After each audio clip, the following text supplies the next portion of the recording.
지난주가 아닌가? 지난주쯤일 겁니다. 한 번은 어느 모임 목사님들 모임의 장소에 갔었습니다.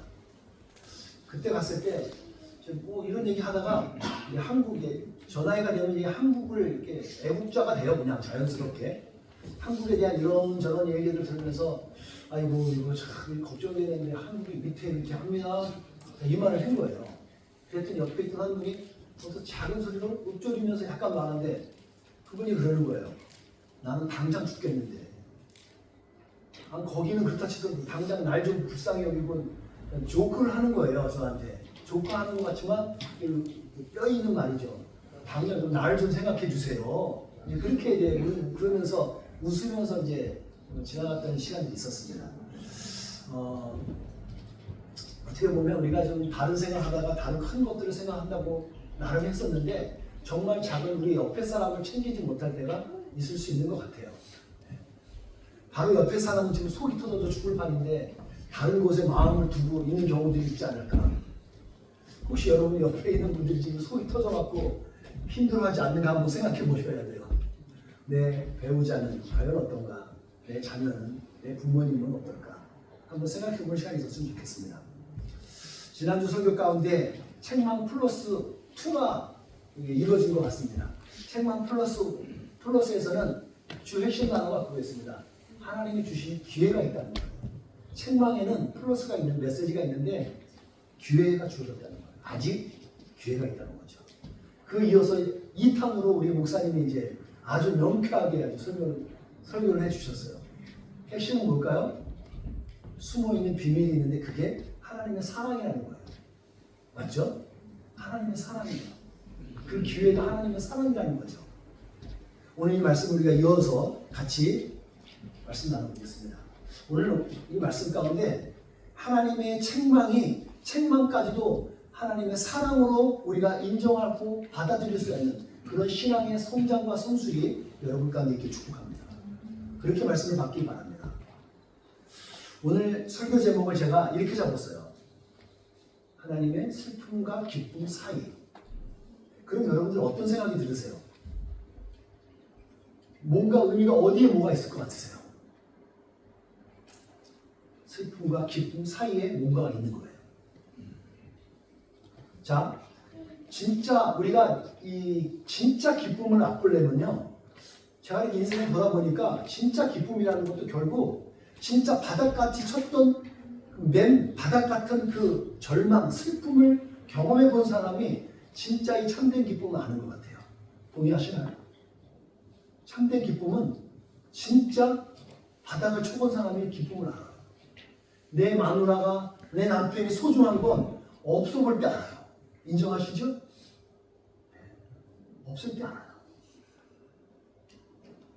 그러니까 여러분, 옆에 있을 때 잘 아세요. 나중에 나이 껄껄하지 마시고 그때 잘할 걸 껄껄 해봐야 소용없어요. 지금 좀 부족한 것 같아도 그래도 없는 것보다 낫습니다. 여러분, 교회도 그런 것 같아요. 목회해보니까 속 썩이는 사람 같아도 속 썩이는 성도가 있는 게 나아요. 없는 것보다 나아요.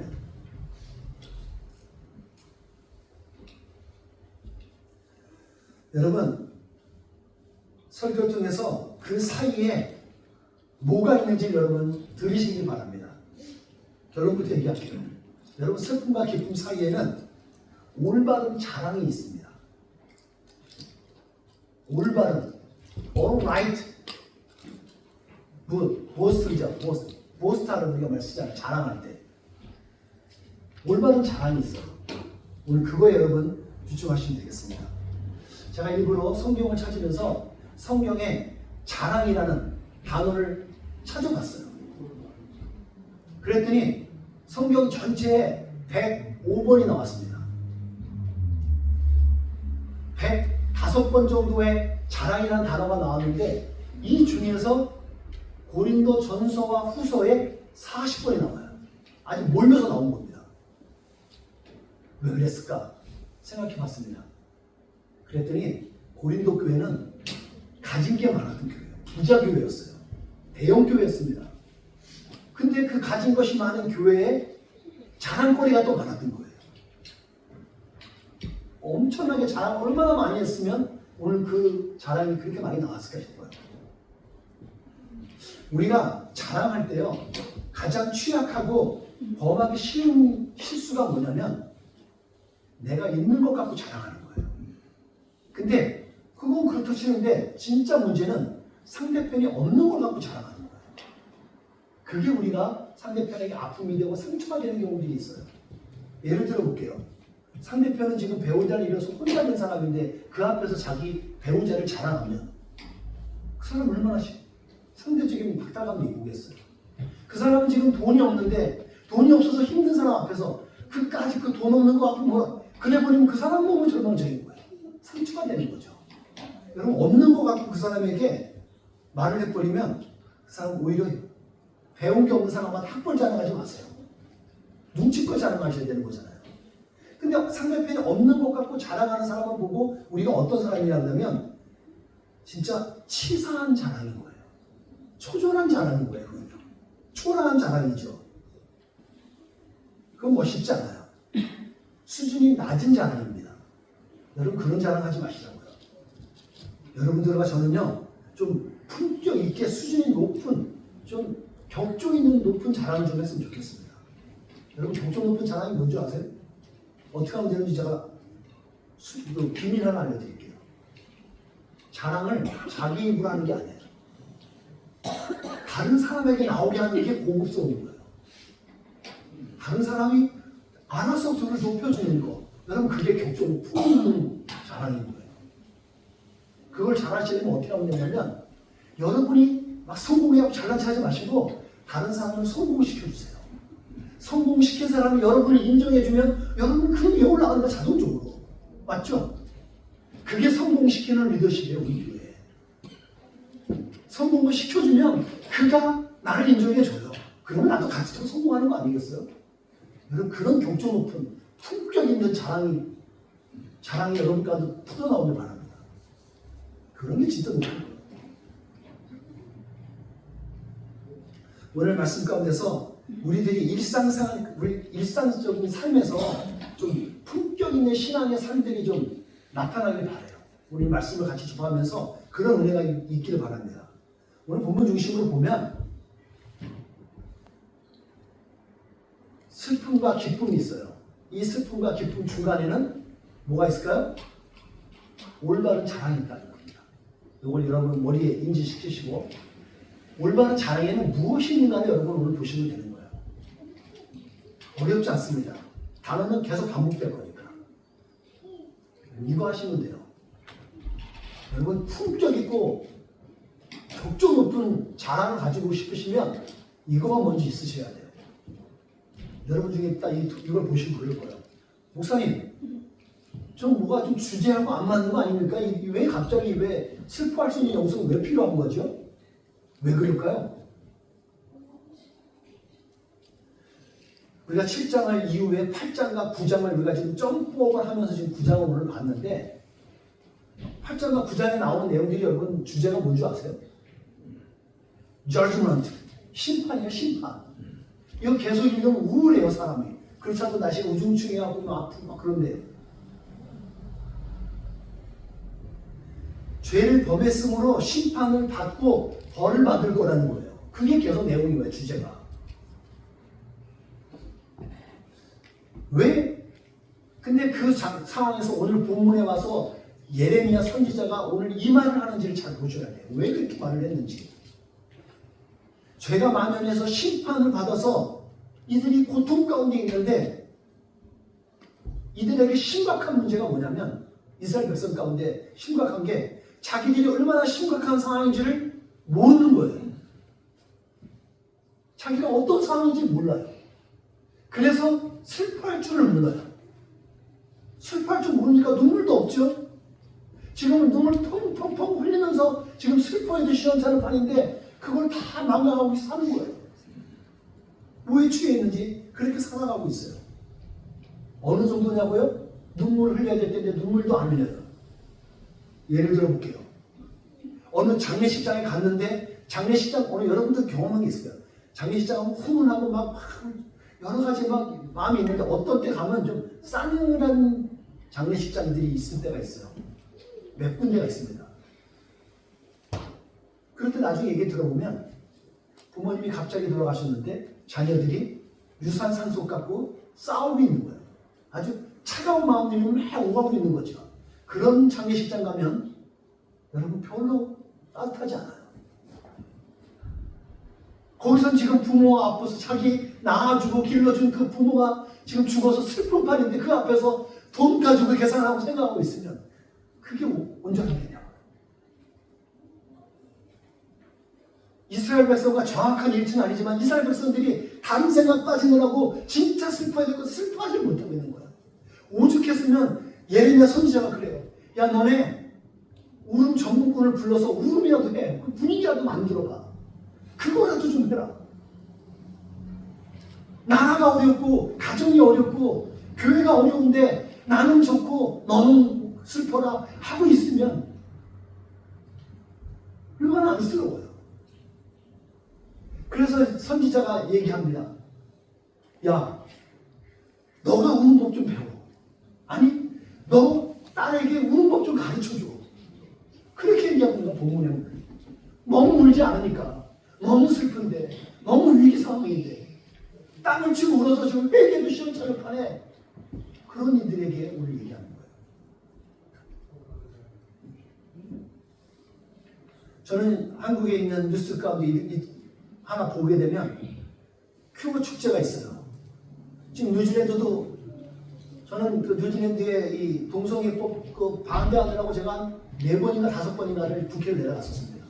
피켓 시위하고 막 별가하고 막 그 리딩할 때도 그냥 막 쫑쫑이 다 영어 듣지는 못하는데 듣고 막 반대하느라고 막 국회의원도 쫓아다니면서 반대하는 다녔었어요.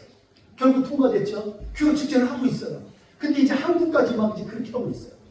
큐브 축제하고 너무나 막 마음이 아파요. 막 그냥 속이 답답해 죽겠어요. 왜 저런 걸 가만히 냅두는지 모르겠어요. 여러분들 이게 혐오스러운 건데 우리 자녀들이 그걸 다 보는 거잖아요. 그리고 자연스럽게 받아들여 볼 텐데 반대해야죠. 전 반대하는 목사님들, 단체들 저는 하면 같이 편 들어주고 저는 막 글도 다뤄주고 막 좋아요 해버리게 눌러야 돼요. 여러분 이걸 보면서 시대에서 벌어진 일 갖고 우리가 애통할 수 있어야 돼요. 진짜 슬퍼할 수 있어야 된다고요. 그 시대의 그 정황의 올바른 자랑을 위해서는요. 시대 속에 있는 죄를 보고 그 시대 속에 있는 어두움을 보고 우리가 슬퍼할 수 있어야 된다는 거예요. 그 시대를. 이 시대를 볼 수 있어야 돼요. 저는 그런 의미에서 오늘 우리들에게 필요한 건 긍휼한 마음인 것 같습니다. 진짜 불쌍히 여기고 긍휼히 여길 수 있는 마음들. 동성애자를 긍휼히 여기죠. 하지만 그의 죄들까지 우리가 옹호할 수는 없는 거예요. 죄는 죄거든요. 이런 영성을 우리가 적용해 보면 예수님의 사랑에 근거한 긍휼의 은사가 우리들에게 오늘 필요한 거예요. 적용해 보는 거예요. 오늘 이 말씀을 슬퍼해야 될 영성에 대해서 우리가 긍휼의 은사를 한번 적용해 보는 거죠. 여러분 크리스찬 라이프에 대해서 여러분 어떻게 사는 게 맞습니까? 궁금하시잖아요. 그러면 로마서 12장을 가서 보시면 거기에 일목요연하게 쫙 나와요. 로마서 12장을 보시면 돼요. 저는 거기서 가장 중요한 단어 하나 잡는다면 한 절을 잡는다면 이 말씀인 것 같습니다. 로마서 12장 15절 함께 읽어볼까요? 시작. 기뻐하는 사람들과 함께 기뻐하고 슬퍼하는 사람들과 함께 슬퍼하십시오. 우리 크리스찬들이 오늘 가져야 될 아주 중요한 메시지인 것 같습니다. 기뻐하는 사람 같이 기뻐하죠. 근데 어려운 게 뭔지 아세요? 슬퍼하는 사람하고 슬퍼하는 건 어려워요. 왜요? 난 기쁜 상황이네. 나는 문제가 없는데. 문제의식이 없죠. 같이 슬퍼하는 게 어렵습니다. 그런데 저는 요즘 목회를 하면서 우리 교회 안에 교회답게 이런 일들을 해나가야 되는데 우리 교회는 과연 어떻게 하고 있는가 많이 슬퍼하고 애통하며 막 지냈었는데 요즘 이렇게 한 달 됐나요? 한 달 전부터 왠지 모를 저 안에 감사가 넘쳐나요. 감사, 역으로, 역발상인지 모르겠지만 감사가 넘쳐나요. 왠지 아세요? 그렇게 불가능할 것 같고 안 될 것 같은 교회의 모습들이 우리 교회의 모습에서 나타나고 있더라고요. 저는 많은 교회를 다녀보기도 하고 막 조사도 하고 동기 동창 다 보잖아요, 우리들. 근데 우리가 숫자만 적을 뿐이지 우리 교회가 괜찮더라고요. 그래서 감사하는 것들이 눈에 보이기 시작한 거예요. 여러분 중에는 여러분의 자신의 상황과 여건과 자신의 건강도 여의치 않아요. 그런데 상대편의 아픔을 보고서, 상대편의 어려움을 보고서 그들을 기꺼이 도와주는 거예요. 자기 시간과 자기 마음을 기꺼이 주는 사람들이 있더라고요. 여러분, 이게 선한 이유는 아니에요? 전 이런 성도가 있는 게 자랑스러워요. 그냥 누구나 흉보려고 시기하고 질투하고 자기 힘 더 가지려고 막 그런 사람들 보다가 우리 그 성도를 보니까 저는 얼마나 마음이 좋은지 모르겠어요. 여러분 중에 어떤 분은요, 자기 생각하고 안 맞아요. 자기 관념하고 안 맞아요. 자기 가치관도 안 맞아요. 그런데 그 상대편의 유익을 위해서 자기의 가치관도 굽힐 줄 알고 내놓을 줄 알아요. 그리고 그 사람 편에 가서 그를 도와줘요.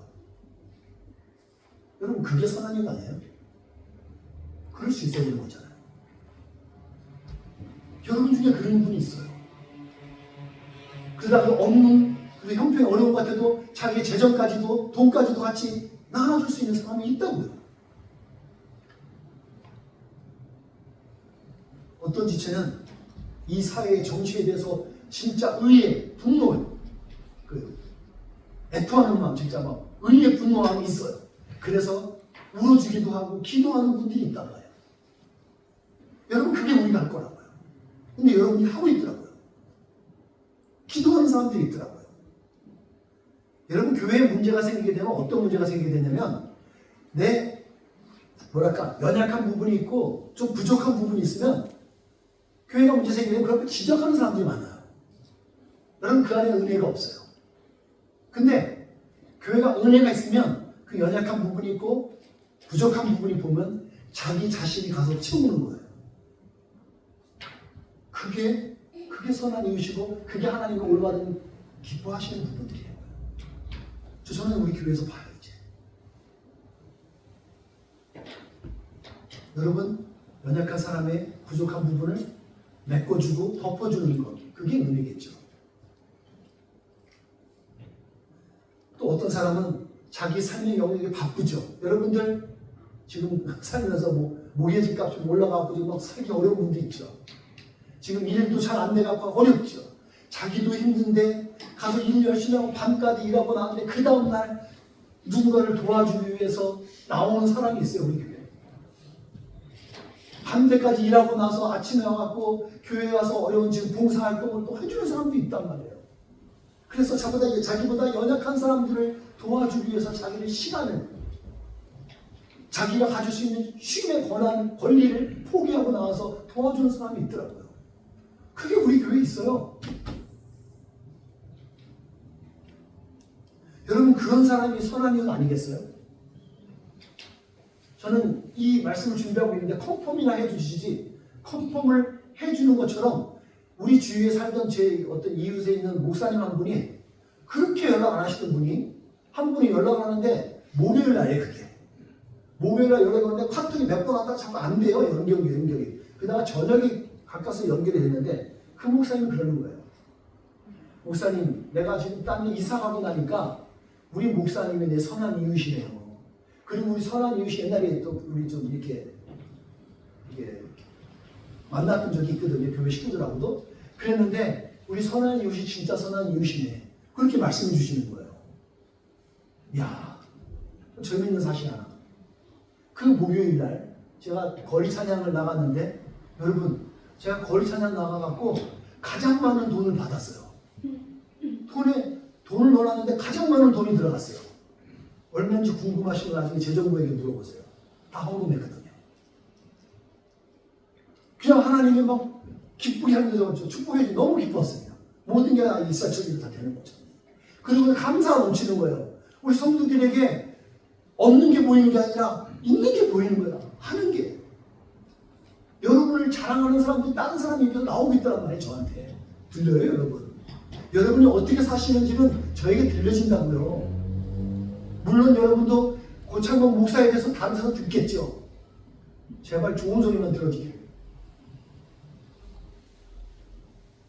여러분, 교회는 교회의 사명을 위해서 집중하셔야 될 줄 믿습니다. 교회는 교회의 일 해야 돼요. 다른 거 좀 못해도 괜찮습니다. 하지만 교회가 해야 될 일을 절대 양보하면 안 돼요. 양보할 수가 없어요. 그게 뭐예요? 하나님을 전심으로 예배하는 거예요. 예배하면 양보하시면 안 돼요. 거룩이 양보하면 안 되죠. 수준을 낮추면 안 되죠. 예배하는 거요? 결코 우리가 양보할 수 없어요. 그리고 또 하나가 뭐예요? 지금도 영혼 구원해야 될 사람들, 구원받아서 하나님의 자녀가 되는 그 영혼들을 위해서 우리가 끊임없이 주님의 말씀을 전도해야 되는 일은 우리가 이것을 놓치면 안 돼요. 아멘? 이걸 우리가 해야 됩니다. 즉, 긍휼함이죠. 긍휼함이라는 단어를 조금만 우리가 바꾸면 그거는 하나님의 사랑이에요. 하나님의 사랑이 있는 자에게 하나님의 슬픔이 있는 것 같습니다. 하나님의 긍휼함이 있는 사람이 슬퍼할 줄 알아요.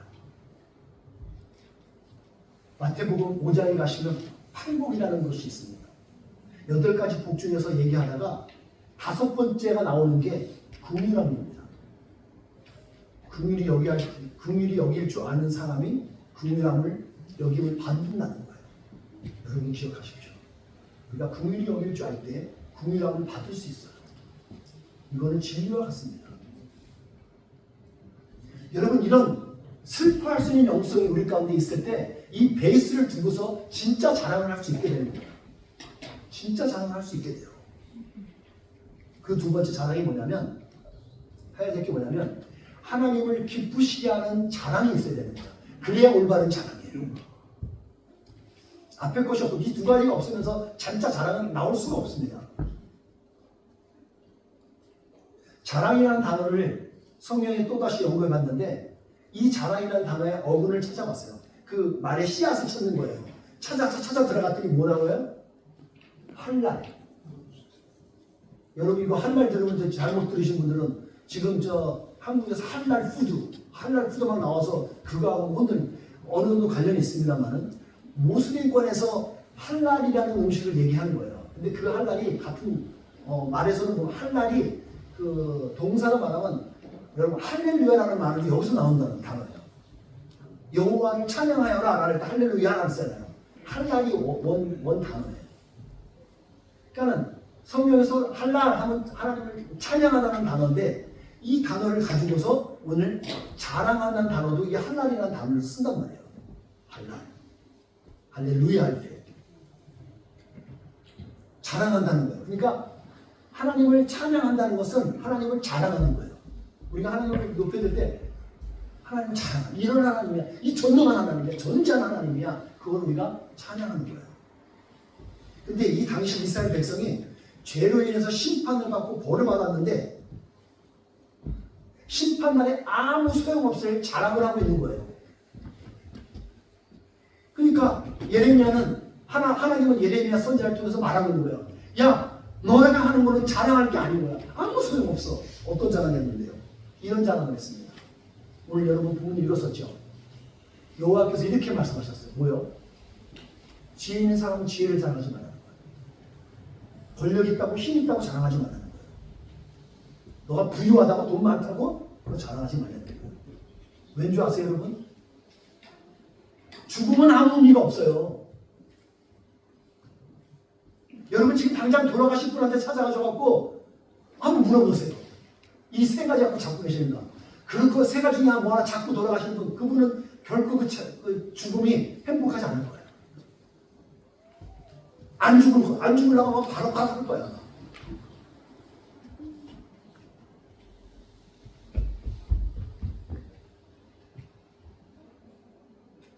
제가 죽음에 대한 자료를 좀 찾아봤습니다. 작년도 2023년 기준 자료를 찾아봤는데, 물론 제가 한국입니다. 우리는 한국인이니까 한국의 자료를 찾아봤더니 지난 한 해에 죽은 사람이 32만 명이 넘습니다.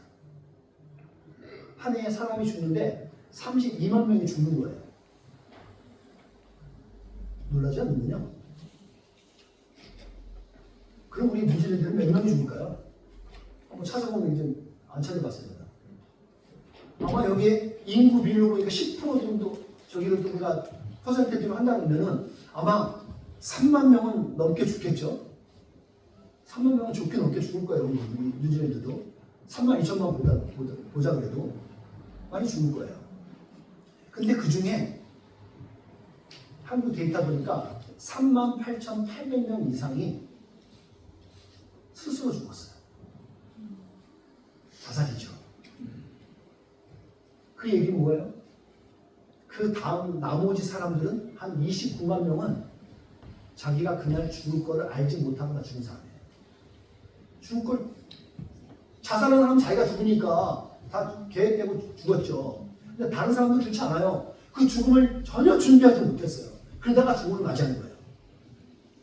그 죽음 앞에 여러분 가진 건 아무 의미가 없어요. 이 세상에 가진 건 아무 의미가 없다는 거예요. 그런데 그 당시에 이스라엘 사람들이 자기 가진 것으로 자랑하고 있느라고 쓸데없는 자랑을 하고 있는 거예요. 그런 자랑하고 있는 백성에게 예레미야는 말하는 거죠. 그런 거 자랑하지 마 라고 얘기한 거예요. 그러면서 여러분들이 진짜 품격 있고 신앙 안에 진짜 신앙 가지고서 품격 있는 자랑을 하려면 이렇게 하셔야 된다고 말하는 거예요. 그게 여러분 오늘 성경에 나와 있는 내용들입니다. 뭐요? 제가 좀 올리지 않았어요. 여러분 성경에 다 나와 있으니까. 23절인가 4절인가요? 하나님을 깨달아 아는 것을 자랑하라. 하나님을 깨달아서 아는 걸 자랑하라는 거예요. 이게 중요한 거예요. 잠언서에 보면 이런 말씀이 있습니다. 같이 읽어볼게요. 시작. 여호와를 경외함이 지혜의 근본이요 거룩한 분을 아는 것이 명철의 시작이다. 여러분 이거 중요해요. fear, 하나님을 두려워할 줄 아시는 사람이 지혜로운 거예요. 두려워하는 것이 없는 사람이 가장 무식하고 교만한 사람이에요. 그래서 죄를 져요. 하나님 무서운지 알면 함부로 죄 못 짓잖아요. 그렇죠? 하나님 무서울 줄 알면 지혜로운 사람이에요.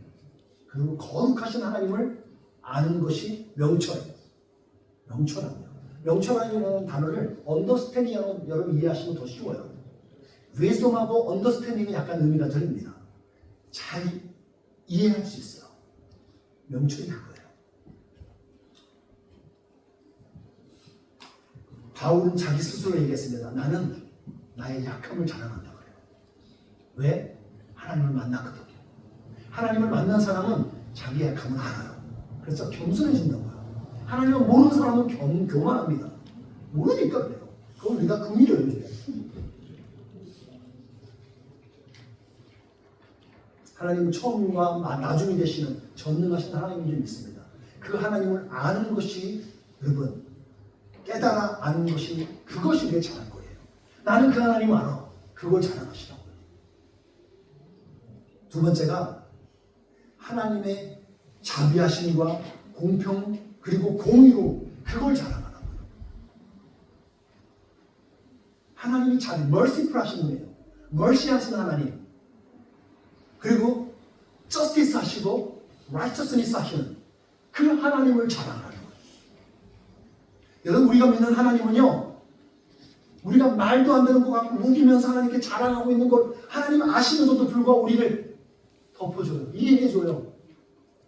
그렇게 기다려주는 하나님께 감사하셔야죠. 하나님께 까불면 안 돼요. 여러분 하나님께 까불면 안 됩니다. 그건 절대 권하는 사람이 아니에요. 우리의 못난 성격, 우리의 못난 성품까지도 하나님이 다 품어주잖아요. 다 기다려주고 있잖아요. 하나님의 자비하신 일입니다. 그 자비하신 하나님을 자랑하세요. 로마서 12장 1절에 그게 나와요. 하나님의 자비하심으로 말합니다. 자비로워요. 오늘 여러분들이 눈물로 씨를 뿌리고 기쁨으로 거둬들일 수 있어요. 왜요? 하나님은 공평하시거든요. 여러분 오늘 내가 못 먹고 뭐 하는 거 갖고 남에게 나눠주고 남에게 헌신한 시간들, 그거 여러분 공을 날아가는 거 아니에요. 하나님은 그걸 분명히 기억하신다는 거예요. 그래서 공평하게 하나님이 주신다는 거예요. 여러분 기억하세요. 평등하고 공평은 다른 나라입니다. 좀. 하나님은 평등한 하나님보다는 포함하신 것을 해서 공평하신 하나님이에요. 여러분이 눈물과 씨를 뿌리면 그 기쁨을 걷어들일 수 있게 하신다는 거예요. 그 하나님이요. 그리고 하나님은 의로우신 분이십니다. 하시는 일을 행하시는데 그분이 행하신 것은 반드시 옳아요. 틀림이 없답니다. 나이가 안 맞고 나이가 뭐 안 맞는 것 같아도 주님의 뜻이 그렇거니 그를 믿을 수 있는 것이 필요하던 거예요. 그분은 공의로우신 하나님이신 줄 믿습니다. 여러분이 오늘 선을 행한 즉 하나님은 여러분에게 선으로 갚으실 거예요. 그 얘기 뭐예요? 여러분이 악을 행하고 죄를 범하면 그거에 대해서 벌을 행하십니다. 그게 공의로우신 하나님이에요. 그 하나님을 우리가 자각하셔야 돼요. 누가 나쁜 곳으로 돈 벌고 있어요? 나를 잘난 척하고 있어요? 여러분 뭐 시기 질투할 필요 없어요. 하나님의 공의하심이 그에게 이루어져요. 하나님께 맡기세요. 그 하나님을 자랑하죠. 오늘 성경에서 마지막 부분에서 이런 말을 합니다. 자랑하는데 이 자랑을 하게 되면 하나님이 기뻐하신다는 거예요. 무슨 자랑이요? 하나님께서 하나님을 깨달아 아는 것을 자랑하는 사람, 하나님께서 자비하시고 공평하시고 공의로우신 분을 그 자랑을 하는 사람을 하나님이 기뻐하신다는 거예요. 오늘 그 자랑을 우리 여러분과 제가 할 수 있는 거예요. 여러분 그 자랑을 이 한 주간 풍성히 이루시길 바랍니다. 말씀 마치겠습니다. 주님 안에서 하나 된 성도 여러분, 주님의 국률하심 안에서 슬퍼할 줄 아는 선한 이웃 되어지기를, 선한 이웃 되어진 그 삶을 지속해 나가지기를 여러분 축복합니다. 주님을 제대로 깨달아 아십시오. 그리고 그 깨달아 아신 그 하나님을 자랑하십시오. 그래서 하나님께서 기뻐하시는 삶들이 여러분 가운데 한 주간 풍성히 일어나기를 주님의 이름으로 축복합니다.